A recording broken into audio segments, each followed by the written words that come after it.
খালিস্তান সম্ভবত এই মুহূর্তের সবচেয়ে বিতর্কিত শব্দ। কিন্তু কি অর্থ খালিস্তানের? 1699 খ্রিস্টাব্দে শিখদের দশম ধর্মগুরু গোবিন্দ সিং খালসা পন্থার প্রবর্তন করেন। খালসা কথার অর্থ পবিত্র বা স্বাধীন। খালিস্তান শব্দের অর্থ খালসার দেশ। 1980-র দশকে পাঞ্জাব উত্তাল হয়ে উঠেছিল স্বতন্ত্র শিখ রাষ্ট্রের দাবিতে। জঙ্গি সেই আন্দোলনই ইতিহাসে খলিস্তানি আন্দোলন বলে পরিচিত। ইতিহাসবিদদের মতে খলিস্তান শব্দটি প্রথম ব্যবহার করেন V.S. ভাট্টি নামের এক চিকিৎসক। 1940 সালে প্রকাশিত খালিস্তান শীর্ষক 40 পাতার একটি প্রচার পুস্তিকায় স্বতন্ত্র শিখ রাষ্ট্রের দাবি তুলতে গিয়ে ওই শব্দটি ব্যবহার করেন ভাট্টি। সম্ভবত ওই বছরেই প্রকাশ পাওয়া মুসলিম লীগের লাহোর প্রস্তাবনার পাকিস্তানের দাবির জবাবেই খালিস্তানের প্রস্তাবনা। 1946 সালে পাঞ্জাবকে স্বতন্ত্র শিখ রাষ্ট্র হিসাবে গড়ার ডাক দেয় অকালি দল। 1947-এ দেশ স্বাধীন হওয়ার পরে পাঞ্জাবি ভাষীদের জন্য আলাদা একটি রাজ্য গড়ার দাবি ওঠে। নেহেরুর তাতে সমর্থন ছিল না। 1966 সালে অঙ্গরাজ্য হিসেবে আত্মপ্রকাশ করে পাঞ্জাব। 1973 পাঞ্জাব সহ অন্যান্য প্রদেশের জন্য কেন্দ্রীয় শাসন থেকে আরও বৃহত্তর স্বায়ত্ত শাসনের দাবি তোলে আনন্দপুর সাহেব গুরুদ্বারের প্রস্তাবনা। তবে অকালি দলের ওই প্রস্তাবনায় কিন্তু ভারত থেকে বিচ্ছিন্ন হওয়ার কোনো দাবি ছিল না। পাঞ্জাবে 1970-এর দশক থেকেই মাথাচাড়া দিচ্ছিল স্বতন্ত্র শিখ রাষ্ট্রের দাবি। ওই সময় উত্তর আমেরিকা এবং ইউরোপের প্রবাসী শিখদের মধ্যেও খালিস্তানের দাবির জনপ্রিয়তা বাড়ছিল। 1970 লন্ডনে এক সাংবাদিক বৈঠকে খালিস্তান আন্দোলনের ঘোষণা করেন দুই শিখ নেতা দেবিন্দর সিং পরমার এবং জগজিৎ সিং চৌহান। 1980 আনন্দপুর সাহেব থেকে খালিস্তান কাউন্সিল গঠনের ঘোষণা করেন চৌহান। একই বছরে অমৃতসর থেকে খালিস্তানের ডাক টিকিট এবং মুদ্রা প্রকাশ করেন আরেক শিখ নেতা বলবীর সিং সাধু।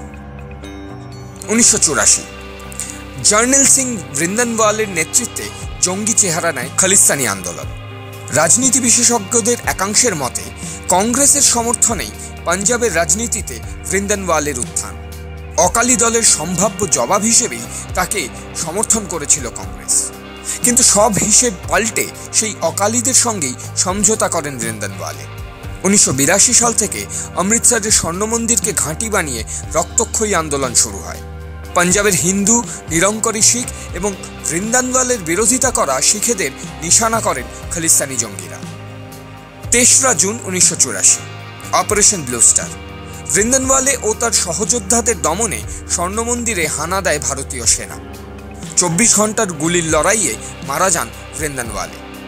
সরকারি পরিসংখ্যান অনুযায়ী সেনার গুলিতে মারা যান 400 জনেরও বেশি খালিস্তানি জঙ্গি এবং সাধারণ মানুষ।